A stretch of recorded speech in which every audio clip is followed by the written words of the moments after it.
Welcome back to Jaren's Lit World. As I promised in the last video, I said that I'll be coming with a seminal textbook, and this is it. So the text which I promised I would be dealing today is A Room of One's Own by Virginia Woolf. I'm sure that most of you must have come across this name or might have read the text as well. So for those of you who have read the text, I hope this would, take you back to those days when you were studying it. And for those of you who haven't read the text, I hope you have a good time listening to this. Alright, so let's begin our session. Virginia Woolf's extended essay, A Room of One's Own, holds a very seminal position in English literature as well as within both the social and literary movement and theory known as feminism.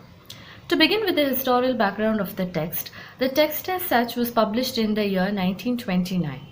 The text is based on two lectures delivered by Virginia Woolf at Newnham College and Girton College in the year 1928. In this video, I would be making a brief overview of the text by traversing through all the chapters. The published form of the text is divided into 6 chapters. Chapter 1. At the outset of the text itself, Woolf sets the ball rolling.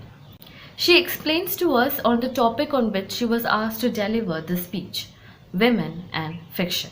She outrightly states that she won't be engaging in a conventional study of the topic by delving into a historical study of fiction or women writers as such, but she would be dealing with a deeper question on the real nature of fiction and women. That's when she postulates the two requirements that an artist would need: a room of her own and a stable income, precisely $500 a month. The essay then proceeds in a narrative manner, with her naming the I in the story as Mary Benton, Seton, etc. The setting then eventually shifts to Oxbridge, an imaginary institution set apart for men, whereas simultaneously placed is Farnham, a newer institution set apart for women. The narrator is at the banks of Oxbridge, lost in thought of the topic, that she decides to check in the library of Oxbridge a particular text, and she's barred entry, saying women can enter only accompanied by a fellow or a man or with a letter of introduction. Another incident which happens at Oxbridge is the beadle driving her out of the grass path by delimiting her space. Feeling disillusioned by the state of affairs, she returned to her own institution and on the way hums 2 poems, one by Lord Byron and the other by Christina Rossetti, and realizes how they have sung with much ease and freedom of mind, whereas the poets of modern age have to snatch the poems from within them too artificially. Thinking of all the oddities, she returns to her college, Farnham, and there, while sitting in her room, notices a cat without a tail, a Manx cat. And this triggers another trail of thoughts in her of being odd or out of place.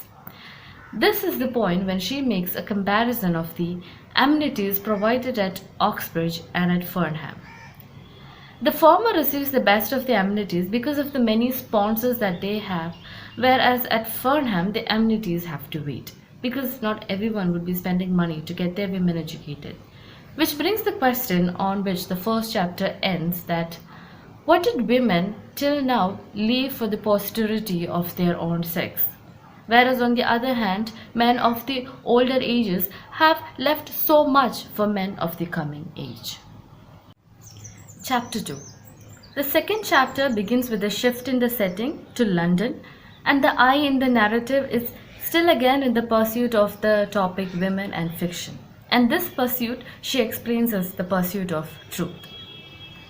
So she begins to go through some seminal texts by men that they have written about women or in which women figure, and comes to one central conclusion, that there is always something which is dominant in all these texts, and that was anger.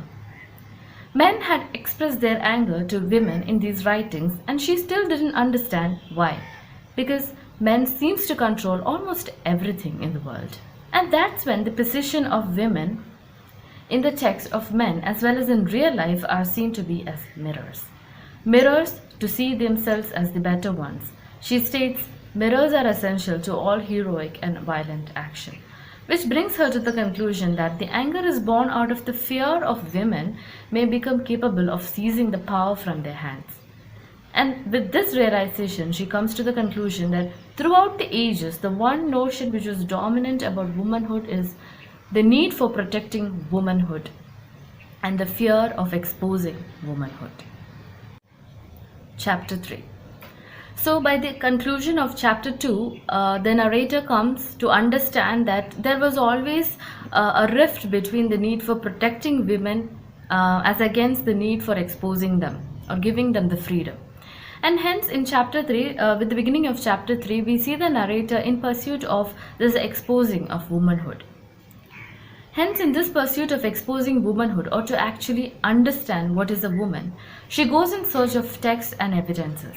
But to her disappointment, she realizes that there are no other material written about women save that we can derive from the fiction men have written.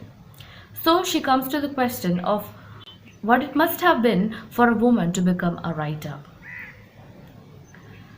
or to pursue the life of an artist, and hence she presents the picture of Judith Shakespeare, a fictional sister of William Shakespeare. But to the disappointment of the reader, it is being concluded that even if Judith had as much or more capabilities than Shakespeare, her life would not find such a development as that we would see in the case of Shakespeare because of the social system of that time, and at best she would only have been the wife of a theatre producer. Thus, the narrator rejects the idea of women writers arising during the 16th century and then moves on to the actual women writers that we have. But again, she realizes that not all of them had exposed their true identity at the beginning and that they were all anonymous from the beginning. Anonymity runs in her blood, she states, and this she connects with the curbing of the intellectual freedom of the mind. She also places a few evidences which helps in understanding why they had decided to be anonymous by quoting Mr. Oscar Browning that women were not expected to be artists, and moreover they felt that in order to write, one ought to have an incandescent mind like that of Shakespeare's. But again, she states that, the narrator, that the state of mind of Shakespeare is said to be incandescent because we do not know much about what Shakespeare's mind state was when he actually wrote. And that is how chapter 3 comes to an end. Chapter 4. The narrator is in search of the state of mind of women.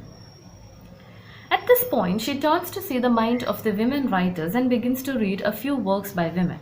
She notices an abruptness here and there and a less of a harmony. Hence, she concludes that their writings reflect the hatred and fear of their mind.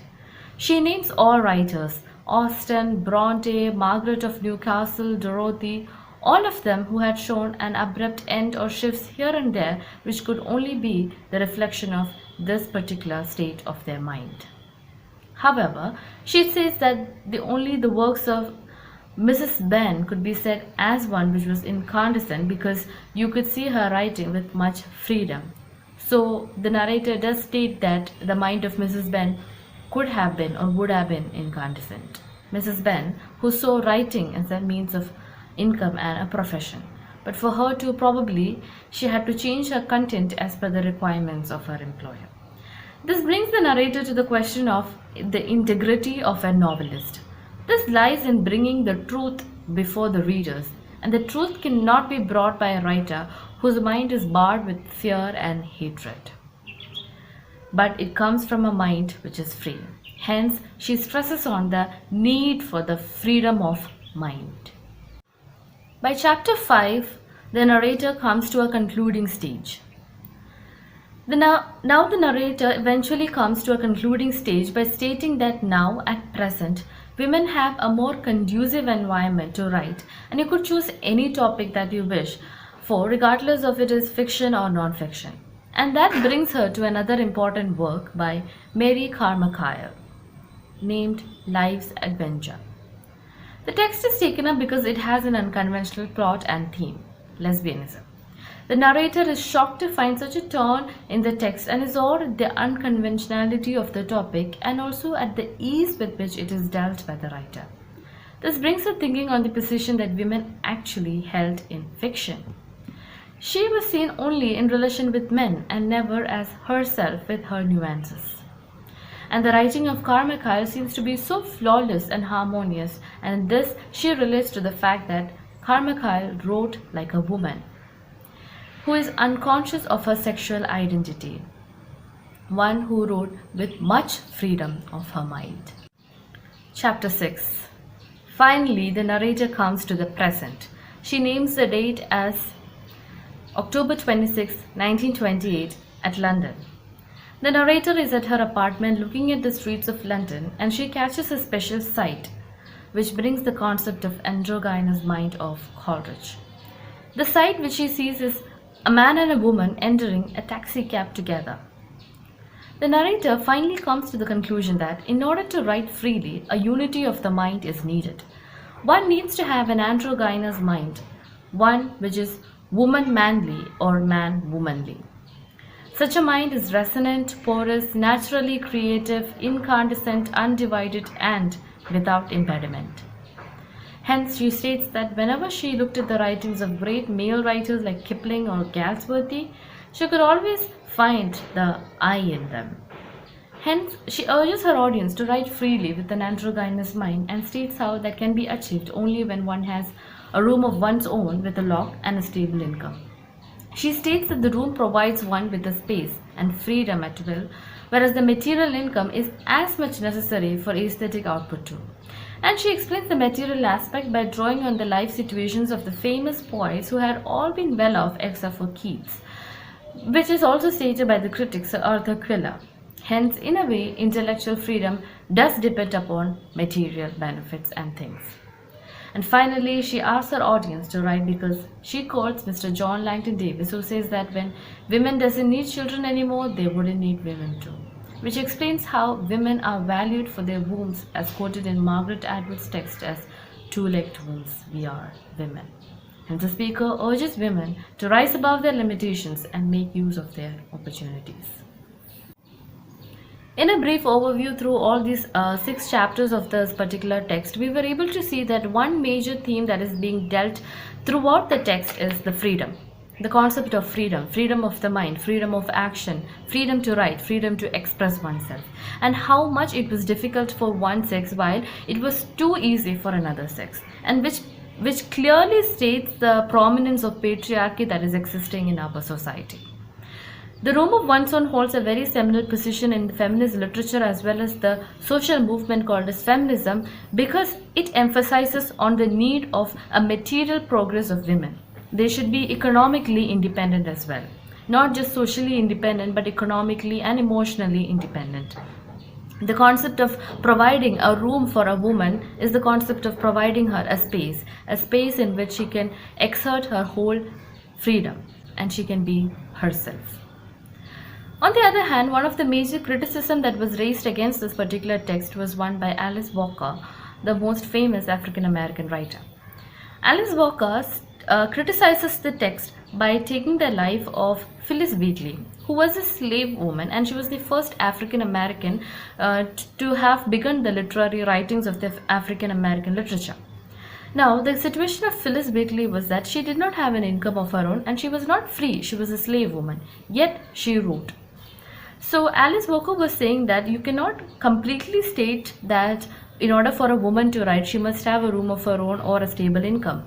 Even when these situations are not conducive for you, women have written. So this is one criticism that we hold against a room of one's own. A room of one's own is a right for all women. And let's hope that that right exists for all women, for all ages. Thank you.